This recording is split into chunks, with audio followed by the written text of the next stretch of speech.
Broadcasting from the city of brotherly love, Philadelphia, to around the globe.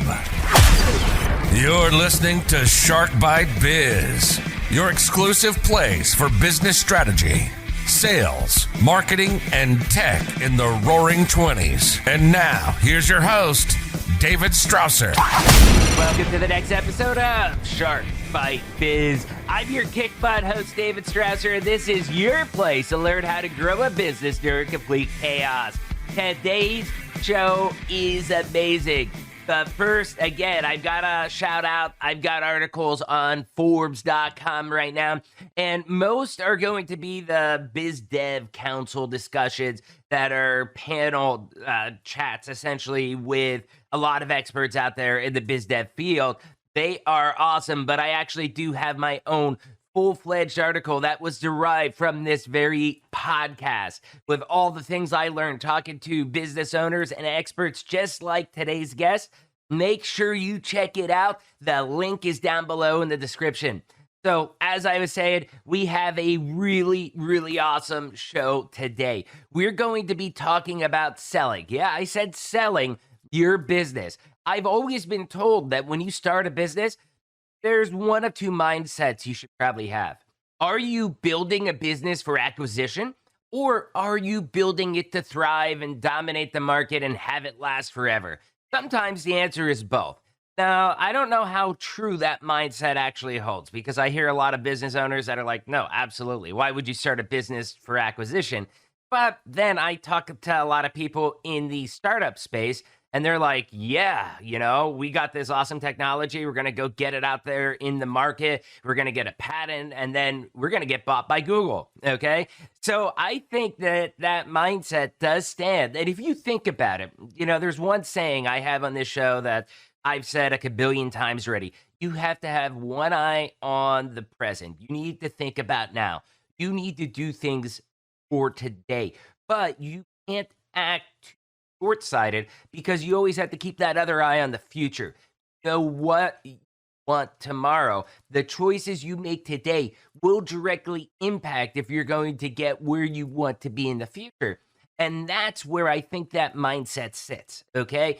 The reason is because if you're building up a lean organization for acquisition by a major tech company, competitor, whatever it may be, okay, then the decisions you make, not all, but there are going to be some decisions that you would make different than if you're building a business that you expect to be involved in long term, okay? You're going to be making better decisions that'll help you out long term than if you're looking for a short couple years or so, quick build of a business for an acquisition.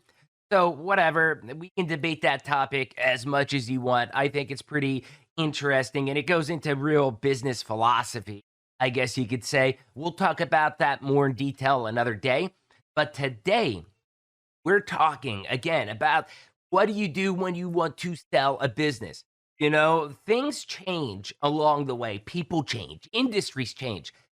Life changes. I mean, look, we're in a pandemic for a year right now at this point, and you may have built up your business upon thriving and dominating the market, but now your life has changed. It's not what it was 30 years ago, okay?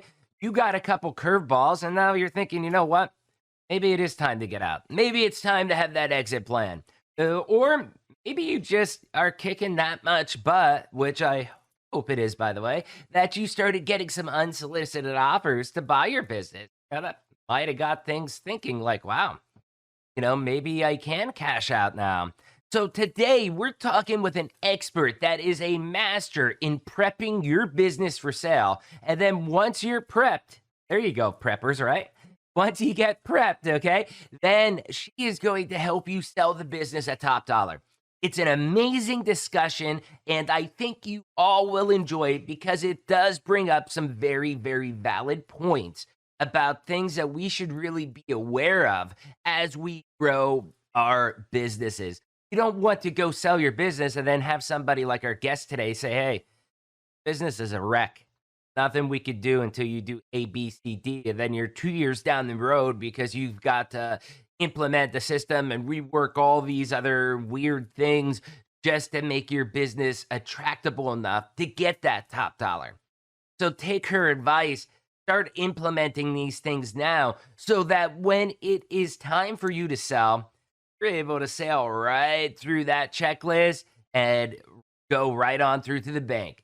So who is today's guest? So glad you asked. It is Michelle Seiler Tucker. Michelle Seiler Tucker is the founder and CEO of Seiler Tucker Incorporated. She holds the Mergers and Acquisitions Master Intermediary title, as well as the Certified Mergers and Acquisitions Professional and Certified Senior Business Analyst. Michelle also owns many other businesses in several different industries. She is an extremely diverse woman. As a 20-year veteran in the M&A industry, she is regarded as the leading authority on buying, selling, fixing, and growing businesses. Her and her firm have sold over 1,000 businesses in almost every vertical and have a remarkable track record of success.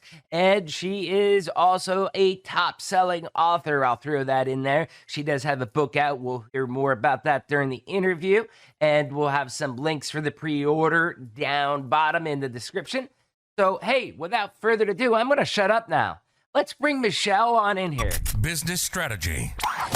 Michelle, welcome to Shark Bite Biz. You just became Shark Bait. That's awesome. That's awesome. You know why that's awesome? Because I have the original shark from Shark Tank that wrote the foreword for Exit Rich, Kevin Harrington. Oh, wow. There you go. There you go. See, everything comes full circle. That's right. So on this show, we have a tradition. Very easy softball question for the first question out the gate, okay? What's your experience? What's your background? Basically, tell everybody out there who doesn't know what makes Michelle Michelle. Well, I've been in mergers and acquisitions for 20 years, a little over 20 years. Before that, I did franchise sales, franchise development, franchise consulting. Then I transitioned into mergers and acquisitions. I'm a mergers and acquisitions master intermediary, senior business analyst. I've personally sold over 500 companies. My company has sold over 1,000. So my company has sold over 1,000, and I specialize in buying, selling, fixing, growing businesses. And what makes us unique, or what makes me unique, is I also own businesses. So I don't just, most brokers or M&A advisors have never even owned the business before. I've actually owned many different companies in many different verticals. And I think that truly gives me an edge because I understand, everything that a business owner thinks of, everything that goes through a business owner's head. Plus, I've sold my own companies. It's a very unique perspective. It is a very unique perspective, and I think it gives me the competitive edge, which is why we probably close 98% of all deals, and usually get a 20 to 40% higher selling price for our clients. Oh, that's great. So you were using M&A for mergers and acquisitions, master mediary. So can you just explain a little bit what that details for listeners that might not know? I'm sorry, explain what? Exactly what your M&A is a little bit. So M&A is mergers and acquisitions. So I specialize in selling companies, merging companies together. It's really a higher echelon of profession versus a business broker. A business broker typically sells small businesses like pizzerias and coffee shops and dry cleaners, where I specialize in selling businesses that are 10 million and up. So, 20 million, 30 million, 50 million, 100 million. We specialize in larger type sales, larger type businesses. Oh yeah, that's great info. So with that, then, very first question I've got to ask is: we're in the middle of a pandemic. How is the market for this? So we are in the middle of the pandemic, and I would tell you, 2020, was not our best year, obviously, but we still had closings in 2020, and we have several businesses we're working with that are in the pipeline of closing. And, I tell you, there are some industries that have had the best year because of the pandemic than they've ever had in their Oh yeah. entire history of being in business. And then you have other industries that are completely dying, and very close to going out of business. So we're working with both spectrum. We're working with both sides of the coin. So we have businesses that we're working with to sell that have had the best year. And then we're working with other businesses and selling them to turnaround specialists. Plus, I also partner with business owners. So if I think, it's a good fit, I'll invest money, expertise, resources to help turn that business around and put them on the path to building a sale.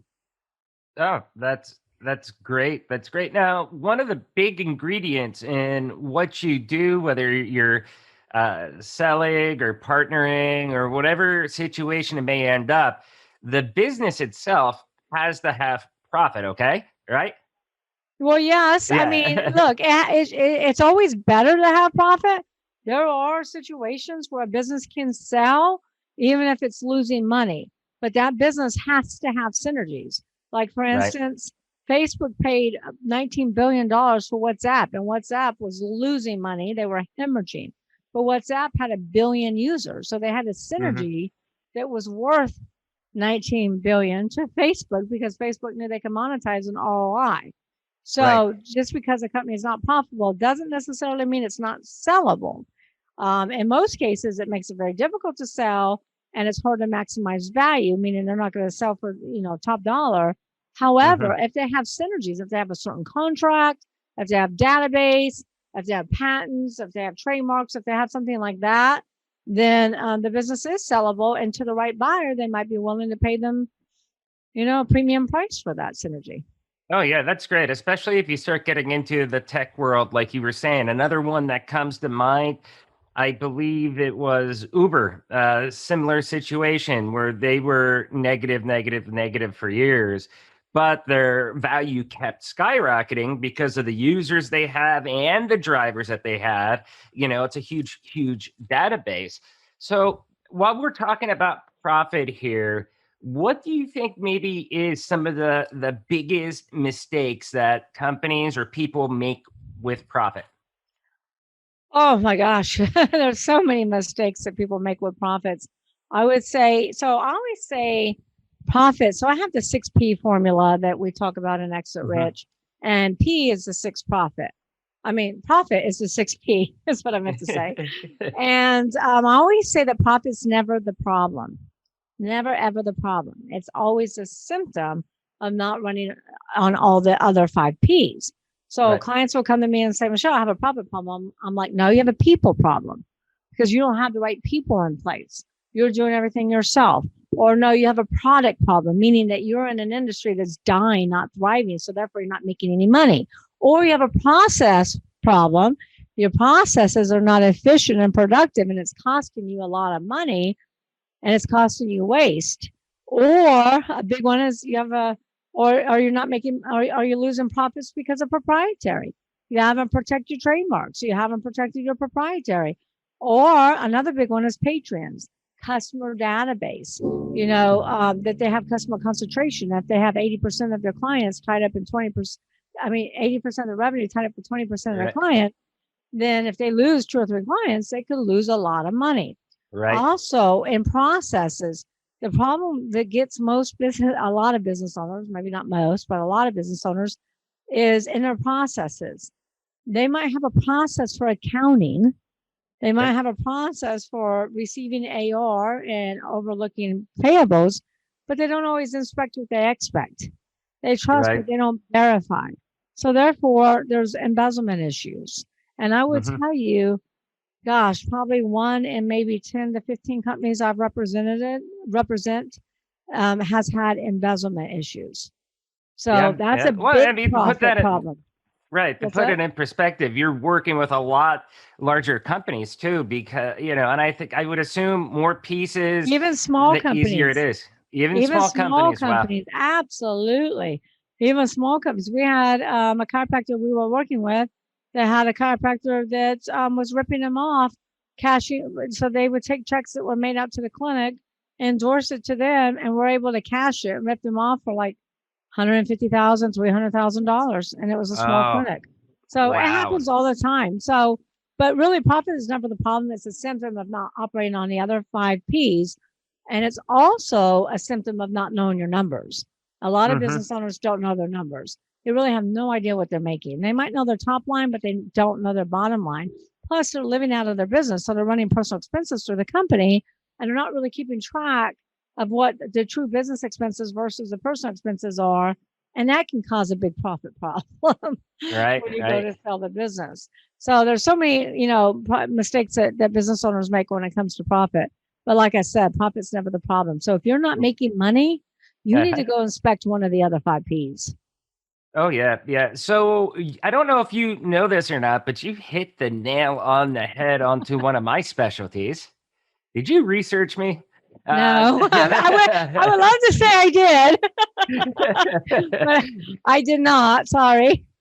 So on this show, I talk a lot of episodes. We talk about digital transformation, stuff like that, because I'm in the ERP world, ERP for enterprise resource planning with SAP Business One as well as Sage Intacct. And doing those, I mean, one of the big discussions that we always have is that the processes for a business is kind of messed up and that they are bleeding a lot of money with that stuff. Can you jump into a little bit more details from your perspective on it? That the processes are mixed up and they're what?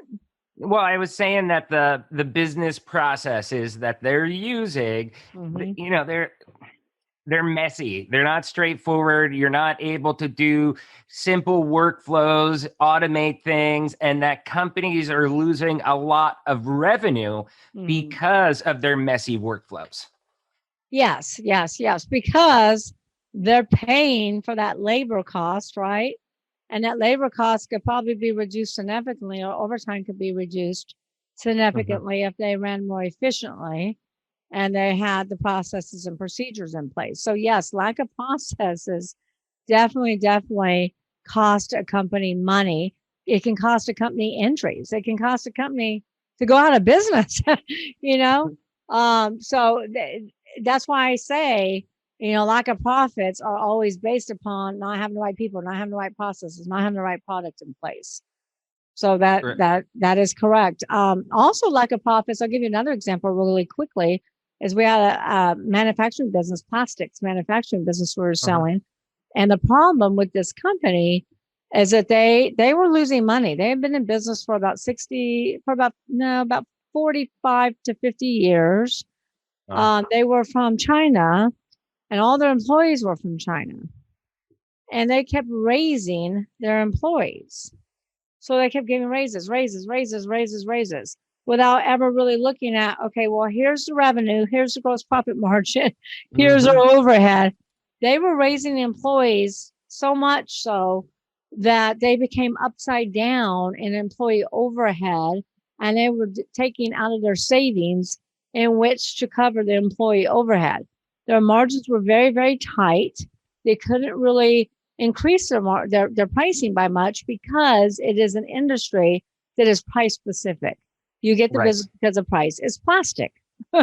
And so their margins were razor thin, but they took their eye off of overhead and didn't really do everything they needed to do to button up and make sure that their overhead, was intact, so it wasn't eating up the profits. Does that make sense?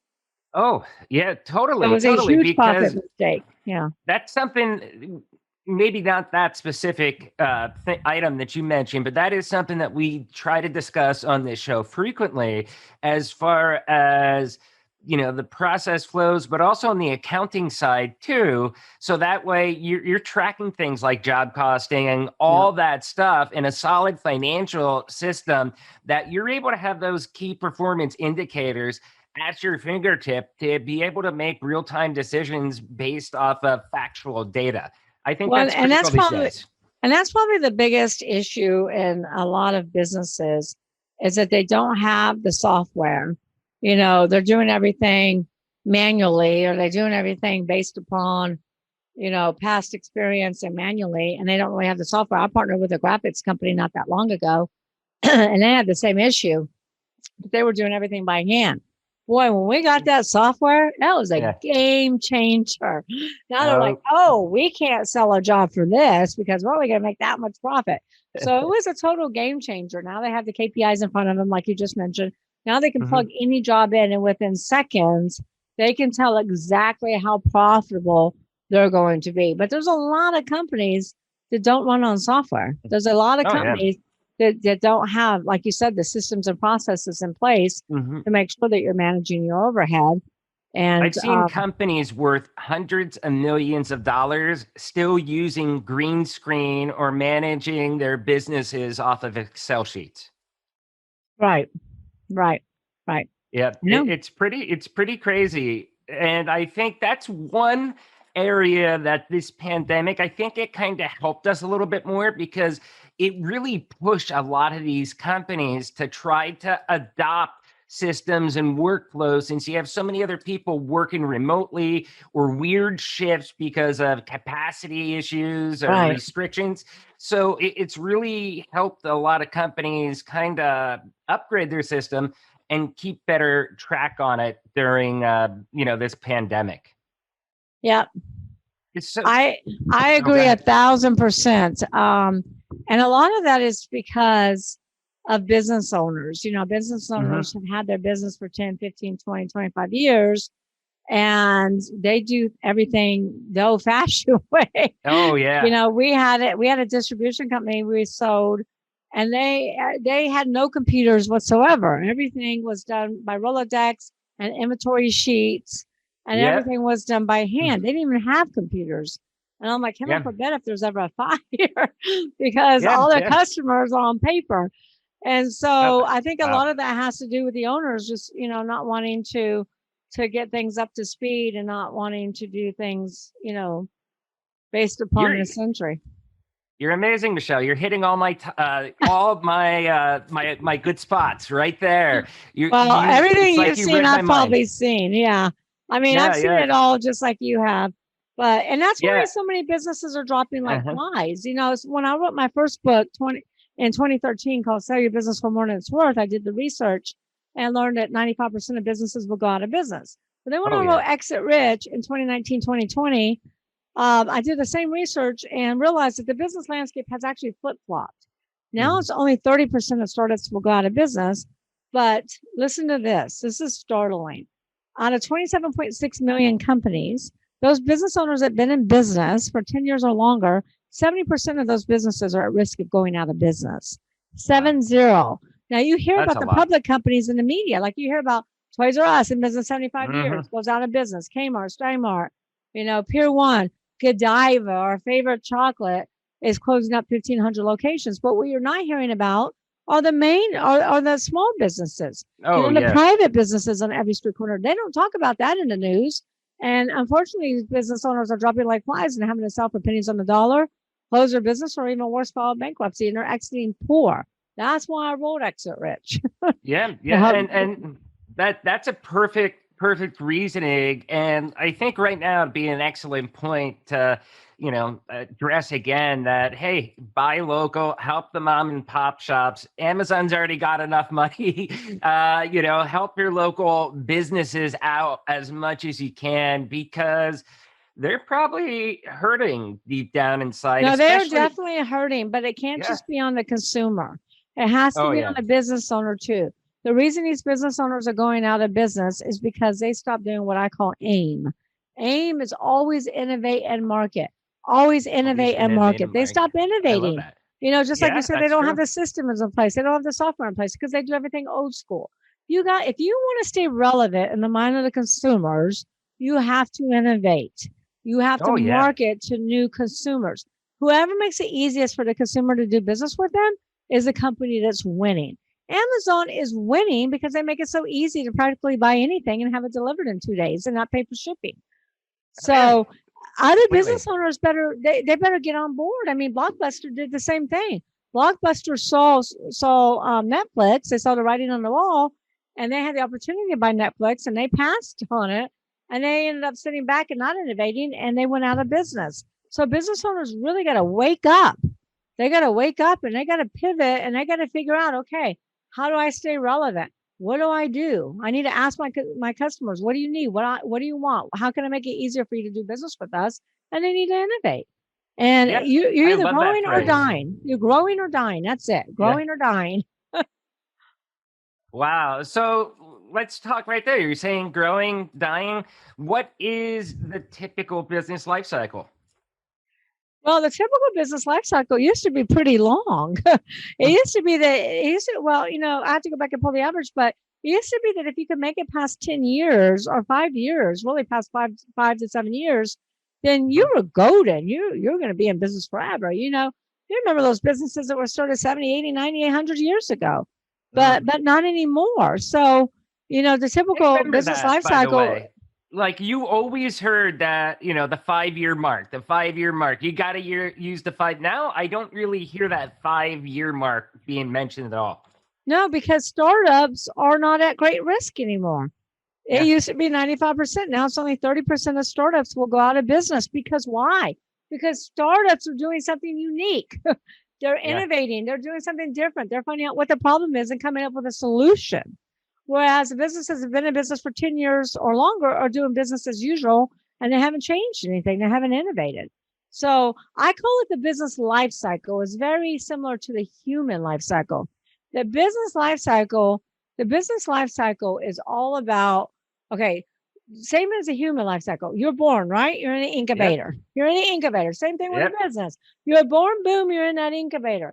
90% of ideas never make it out of the incubator. Then you go from the incubator to a toddler, right? What does a toddler need? A lot of money, a lot of supervision, a lot of 24-hour support. Same thing with a business. I mean, if you look at Toys R Us started in 1948 with one furniture store. Then they I think it was 1954, 1952, they started with their first baby furniture store, modeling it after a grocery store. Guess what? They never changed. Toys R Us never innovated. They never did anything different.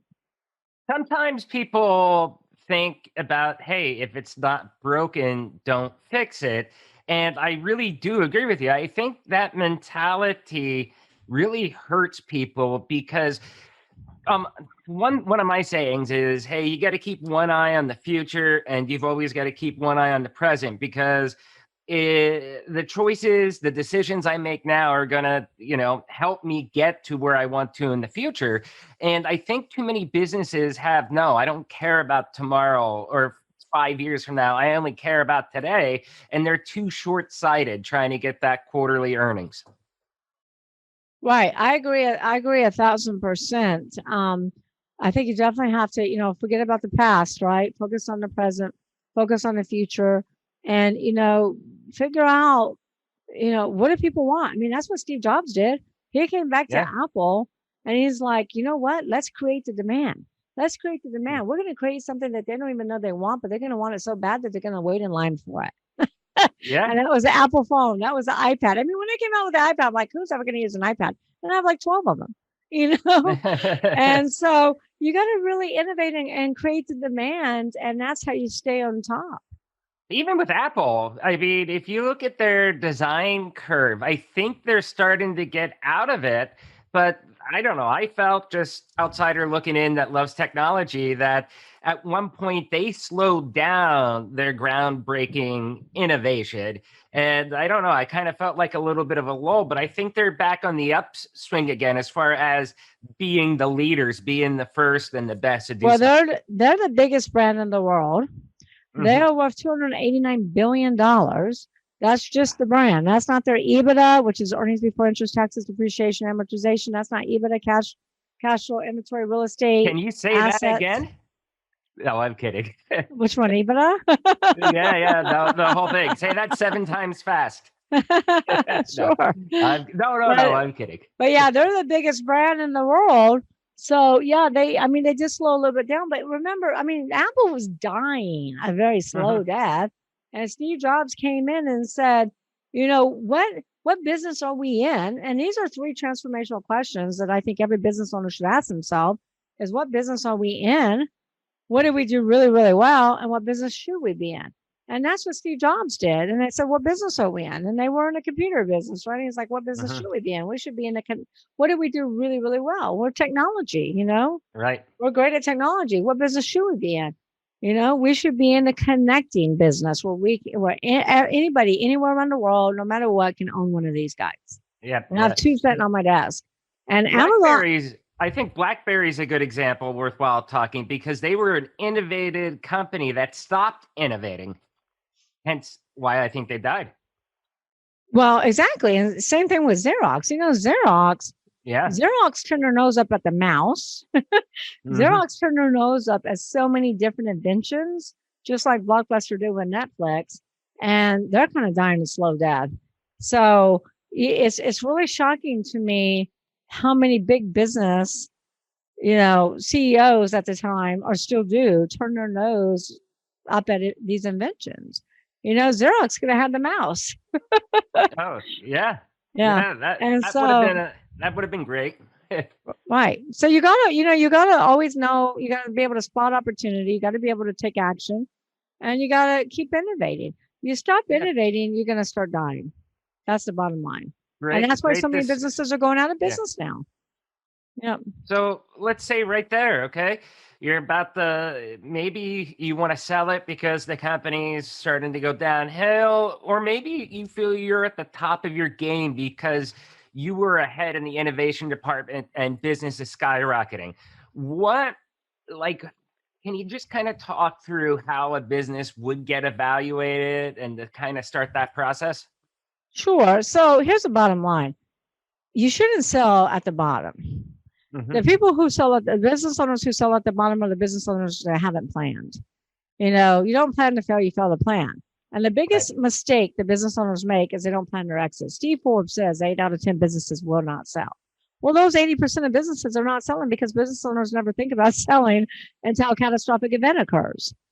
And then by that time, death, health issues, partner disputes, COVID.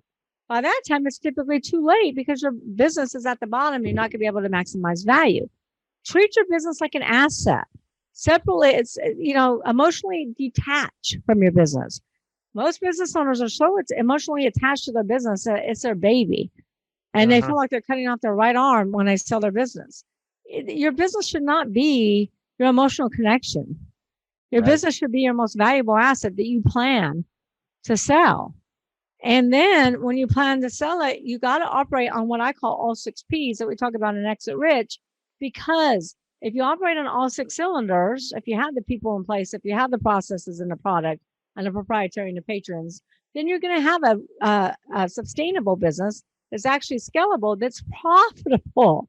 And that's when you sell. You sell when you're in the adult cycle. I call it the adult cycle, when you're in your prime.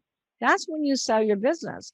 So the evaluation process, we do 6 different methods. I've been doing it for 20 years. I've evaluated thousands upon thousands of businesses, and we use 6 different methods. One of the biggest methods we use is the 6 Ps, because we know if a business owner has synergies, like if they have a database or they have contracts or they have patents in place, we know that we're going to find the right buyers and we're going to create a bidding war that we can sell that business for more. We do it time and time and time again. So when we value a business, valuations is more of an art rather than a science. And at the end of the day, it's the buyer who determines the value. But we want to create that feeding frenzy. We want to create that bidding war and that scarcity.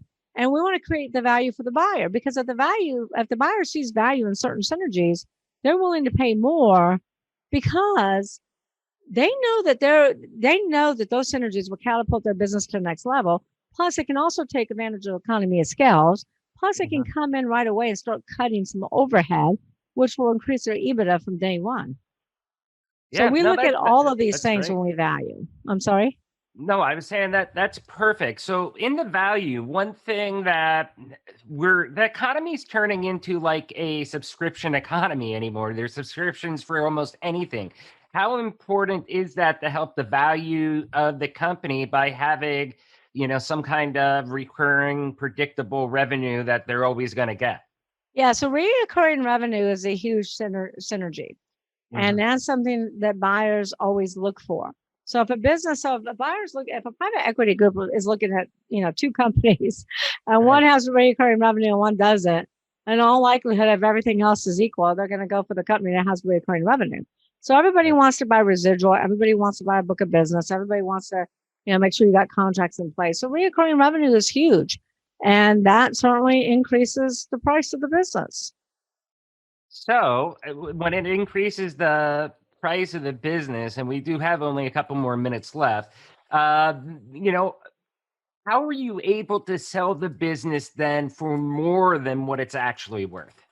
So there's lots of ways. Number one, when you look at a tax return of a business, what the net income is on that tax return is not the full picture. Right. We normalize the financials, we add back personal expenses and non-recurring to get to the true adjusted EBITDA versus what it says on a tax return. So that's one way that we sell it for more than it's worth on paper, on tax return paper. Right. The other way is we identify the synergies. We identify the synergies, and we already know the buyers. We have 28,000 buyers in our database. There's 5 different types of buyers. So we identify the synergies, and we know if we have a business. So here's a sweet spot. If a business is over $1 million in EBITDA, we know we're going to have hundreds of buyers for that business because there are more buyers for good businesses than there are good businesses to buy. So when we know we have hundreds of buyers, we're going to go to market without a price. Okay. And we're going to bring those strategics and those competitors and those private equity groups that are looking for synergies. They're looking for certain synergies to be a complement to their business and take their business to the next level. So then we can create a bidding war. When you create a bidding war, that's how we get a higher price. How long does this process typically take from start to finish, average cycle? Well, it all depends upon the owner. But I would tell you, the average time in the United States is about a year. However, sometimes the larger the business, the higher the EBITDA, the quicker the sell. Because a lot of times, not always, but a lot of times I have audited financials. They have all their ducks in a row. They're operating on all 6 Ps. And a lot of times, they have everything together. We don't have to wait on them. And we can bring buyers to the table within 30 days. I mean, we closed a business for $18 million in less than 90 days from start to finish. That is extraordinarily quick. So that is. Wrap up real quick. I mean, we've been talking great stuff. It's been awesome having you on the show so far. So so far, but don't ruin it. Right. I got the mute button here. But we've been talking about the M&A and everything that you do and your experience, your subject matter expertise. What are some things that people should really look for, though, when they're looking to get an M&A advisor? Okay, so that's a good question, too. So you really need to make sure you got an advisor, not a broker. A broker sells small businesses like restaurants and pizzerias and things of that nature, and that's okay. There's nothing wrong with that. But if you're trying to sell, a business for $5 million, $10 million, $15 million, $20 million, you want to have a good mergers and acquisitions advisor. You want to make sure that they have, at least 5, 10, 15, 20 years of experience. You want to ask them, do they have any experience in your vertical, in your industry? You want to also ask them, how many deals have they done? How many deals have they done? How many deals do they do a year? What's the biggest deal they've ever done? And you want to know how many buyers do you have and how do you evaluate businesses? Because a lot of brokers don't even really evaluate businesses. A seller will say, I want $10 million for the business. And they'll say, okay, and write it up. Well, that's not doing your job. That's being an order taker. Oh, yeah. And so we're not order takers. If our clients are unrealistic, we don't take the deal. We do evaluations and we'll tell a client your business is worth $5 million. And if you only sell it for 10, that's fine. Pay for the evaluation and hire another broker that will take your business. It's not going to be us. So you just want to make sure that, that they do evaluations. You want to make sure that they have buyers lined up. And you want to make sure, what is their closing rate? I mean, brokers have less than 40% closing rate. Really low. Wow. Yeah. So just do your due diligence, do your homework. Solid advice. Hey, why don't you tell us about how people can get in contact with you and about that awesome book, Exit Rich? Sure. So Exit Rich is in the middle of pre-sales right now, but you can go buy Exit Rich at Amazon or exitrichbook.com. And I recommend exitrichbook.com because it's less expensive than Amazon. And we will email you the copy immediately, so you don't have to wait for the book. So we'll email you the copy immediately, digital download. Plus, we'll send you the hardcover to the doorstep when it's delivered. Plus, you get a lifetime membership into the Exit Rich Book Club. Exit Rich Book Club has video content, me doing deep dives into different strategies and techniques and things business owners should be doing. Plus, it has documents. So documents of how to run your business, organizational charts, employee handbooks, non-competes. If you've never sold a business before and you have no idea what an LOI looks like, letter of intent or purchase agreement or due diligence checklist or closing docs, it's all there for your review and your download. This is worth over $25,000 if you had your attorney create all these documents. Plus, we give you a 30-day membership in the Club CEOs where we have a mastermind where we ask those tough questions to help business owners not only survive this pandemic, but come on the other side of this and thrive so they can too exit rich. That's great. I will definitely make sure that I'll have the link to your website down below in the descriptions. And also, how do they reach out to your company in case they want to acquire your services? So my website is seilertucker.com, and they can also text Michelle to 888-526-5750. 888-526-5750. And we'll, again, put all that information on the descriptions on the video on YouTube or iTunes, Spotify, wherever you're watching or listening to this. Michelle, hey, this has been amazing. You gave us a lot of good info. Thank you so much for coming on. Thank you, David. Thank you so much for having me. It's a pleasure. Oh, no problem. I can't wait till my exit rich arrives. So I'll see you then. Thank you. All right. Thank you, David. Have a wonderful day. You too. Wow, such an incredible chat with Michelle, right? Seriously, master of her domain, totally rocks. That was a jam-packed interview, a lot of info to unpack in this episode. Michelle, if you're watching, thank you so much. Totally loved it. First off, y'all know the routine by now. If you found this interview helpful, if it sparked some warm and fuzzies inside you, do me a favor. Smash the like button, smash that subscribe button. And when I say smash that subscribe button, okay, I know YouTube version of this podcast is so much more popular than the audio streams. But if you don't know, I mean, there is an audio version of Shark Bite Biz. It is not just on YouTube. In fact, if you look at the description in YouTube or if you look at the description on the audio podcast, you'll see a link to most of the major locations where you can find this show. Subscribe to it, no matter what platform you're on. Spotify, Google Podcasts, iHeartRadio, Deezer, Stitcher, iTunes, YouTube, whatever it is, subscribe. Help us out. Show us your love. And by doing that, I'm going to keep bringing you some awesome people like Michelle on this show. Now, if you really, I know I just asked a lot, but I'm not going to ask for more. I am in the sales world, remember? So if you did really like this episode, though, if you want to do us a solid, share this out. I want to focus on the audio stream. I want to build up the audio downloads of this. So do me a favor, share this podcast out. Share the Spotify link, the iTunes links, iHeartRadio, Google Podcasts, whatever. Share those out to your network, LinkedIn, Twitter, Facebook. Let's get Michelle and Shark Bite Biz trending. So now let's get back to Michelle. And like I was saying, there was so much good stuff in that interview that it is hard to unpack. I mean, I had to watch it once or twice just because it's like every time I watch it, it was like, oh, I missed that. I missed this. I mean, it was an amazing chat. Thank you again so much, Michelle. I think her 6P is really important because, like we were saying, it does really reinforce having a business that is sustainable, scalable, and a very sellable business model, okay? Ultimately, everybody's going to get out of the business. You have to have that exit plan. Some people, it might be succession in the family. Other people, it's going to be selling. You need to make sure that you're always building up a business that is going to ultimately be sellable, or there is some kind of end game or exit plan strategy for you. An area of discussion that I love, though, with Michelle was talking about some of the biggest profit mistakes that business owners have made. As we discussed, some of these problems are relatively solutions to be able to be fixed.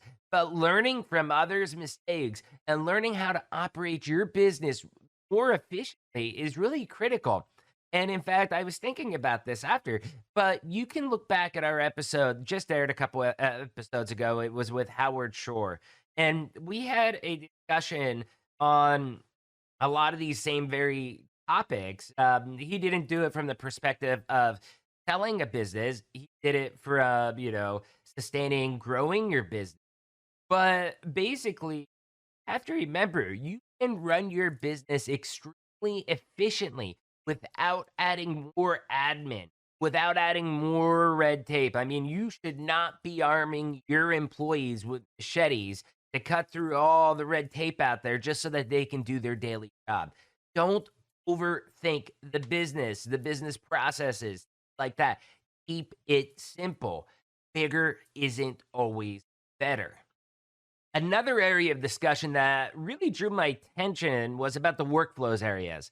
Michelle was saying about she goes in there, that's one of the things that she ends up really analyzing. Like, hey, are they all jacked up?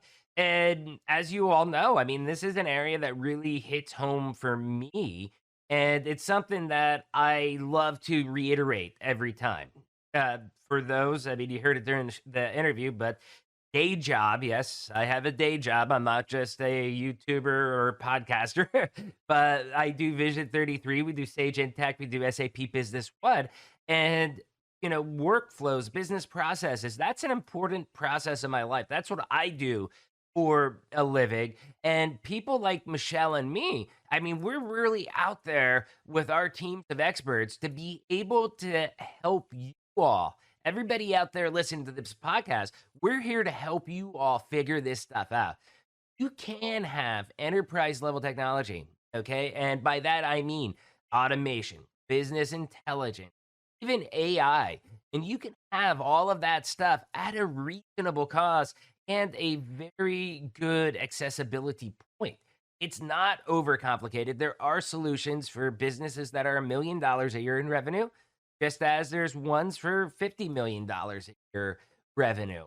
So if you're looking to sell your business, in my opinion, setting up automation for your business processes, having defined workflows, defined business process workflows, and I think most importantly, just having valid real-time data so that you can make critical business decisions on is probably one of the best decisions that you can make with your business. I mean, having that stuff sorted out should be critical. It shouldn't just be like you're making it up as you go along, because it will make your life so much easier before you sell the business. Your employees will love you once you're running on new platforms that's going to enable them to do more and easier. And most importantly, and this is going back to Michelle's point, is that it is going to really help you maximize the value of your business because the purchaser is getting something very flat. And essentially, I mean, they're not going to be inheriting a hot mess. So, like I was saying, reach out to Michelle, reach out to me, either one of us. I mean, we can definitely help you out, get you started down this path, or at least send you in the right direction if it's not us specifically. But I think that's a big missed opportunity that a lot of businesses have. So the discussion question of the day: have you ever sold a business? If you did, leave a comment on YouTube or whatever platform you're on. Let's discuss what your experience was. I'd love to hear some of those stories, what happened, how it happened, and the results of everything that went down. And most importantly, are you happy with how everything went down? Once again, I want to just give a quick shout out to all our fans that wanted to be on the show. We're booking very far out, but do not get discouraged. Email david@sharkbitebiz.com. I will do whatever I can to get you on the show as soon as possible. Also, please do not hesitate to check out Michelle Seiler Tucker's book, Exit Plan. I got it down there, linked to Amazon in the description below. Once again, I'm David Strausser. This is Shark Bite Biz, and we'll see you all next episode. Cheers.